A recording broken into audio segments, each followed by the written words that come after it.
హైదరాబాద్ లో కుక్క కాట్ల బెడద పెరిగిపోతుంది. వీధి కుక్కల సంఖ్య భారీగా పెరగటంతో కుక్కల దాడిలో బాధితులవుతున్న కేసులు నమోదవుతున్నాయి.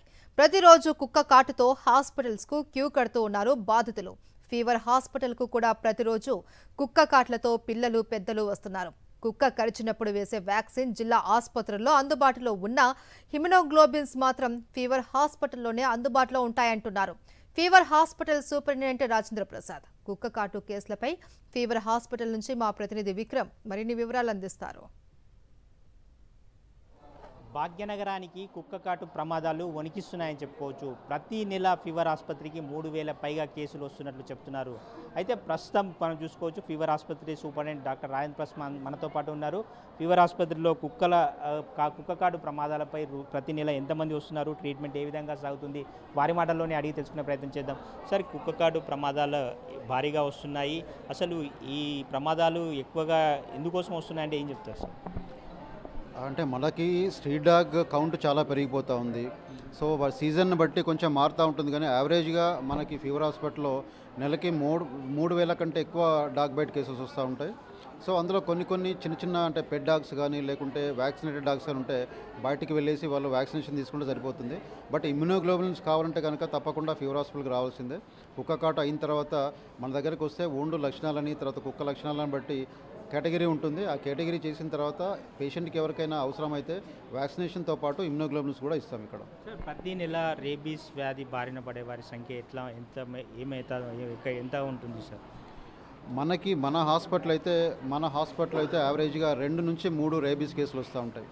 సో చాలా వరకు నెగ్లిజెన్స్తోనే వాళ్ళు కుక్క కాటును నెగ్లెక్ట్ చేయడం వల్ల, వ్యాక్సినేషన్ కానీ తర్వాత ఇమ్యూనోగ్లోబులిన్స్ కానీ తీసుకోకపోవడం వల్ల సో ఇటువంటి వాళ్ళకి మాత్రమే రేబీస్ వస్తుంది. వాళ్ళు డాగ్ బైట్ అయిన తర్వాత ఇమ్యూనోగ్లోబులిన్స్ తర్వాత వ్యాక్సినేషన్ 2 తీసుకుంటే కనుక రేబీస్ వచ్చే అవకాశం చాలా తక్కువ ఉంటుంది. సార్, ఈ రేబీస్ బారిన పడే వారి సంఖ్య 2 నుంచి 3 ఉంది అంటున్నారు. మనం చూసుకోవచ్చు, ఎటువంటి జాగ్రత్తలు తీసుకోవాలంటే ఏం చెప్తారు సార్? సింపుల్, డాగ్ బైట్ అయిన తర్వాత మన దగ్గరకు వచ్చేసి వ్యాక్సినేషన్ తర్వాత ఇమ్యూనోగ్లోబులిన్స్ ఇవి 2 మనల్ని కాపాడగలుగుతాయి. సో ఒకవేళ కరిచిన కుక్కకి రేబీస్ లేకుంటే రేబీస్ వచ్చే అవకాశాలు చాలా తక్కువ ఉంటుంది, వచ్చే ఛాన్సెసే లేవు. బట్ మనకు తెలియదు స్ట్రీట్ డాగ్ రేబీస్ ఉందా లేదా మనకు తెలియదు. అందుకని డాగ్ బైట్ అయిన తర్వాత మన హాస్పిటల్కి వస్తే కనుక సో ఆ ఉండును పరిశీలించి దానికి ఇమ్యూనోగ్లోబులిన్స్ తర్వాత వ్యాక్సినేషన్ ఇస్తాం. సో ఇలా 2 తీసుకుంటే కనుక రేబీస్ వచ్చే అవకాశాలు చాలా అరుదు ఉంటుంది. సార్, కుక్క కాటుకు సంబంధించిన మందులన్నీ కూడా అందుబాటులో ఉన్నాయా? ఎక్కడెక్కడ అందుబాటులో ఉన్నాయంటే ఏం చెప్తారు సార్ మీరు?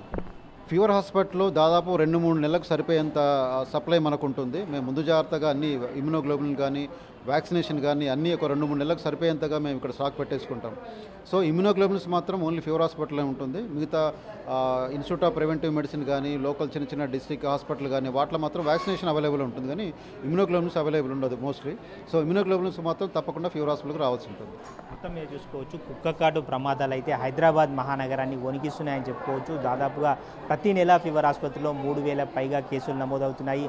అందులో 2 నుంచి 3 కేసులు రేబీస్ కేసులు కూడా నమోదవుతున్నాయని చెప్పి ఆసుపత్రి సూపరింటెండెంట్ డాక్టర్ రాజేంద్ర ప్రసాద్ చెప్తున్నారు. వీడియో జర్నలిస్ట్ శ్రీనివాస్ గౌడ్తో విక్రమ్, సాక్షి టీవీ, హైదరాబాద్.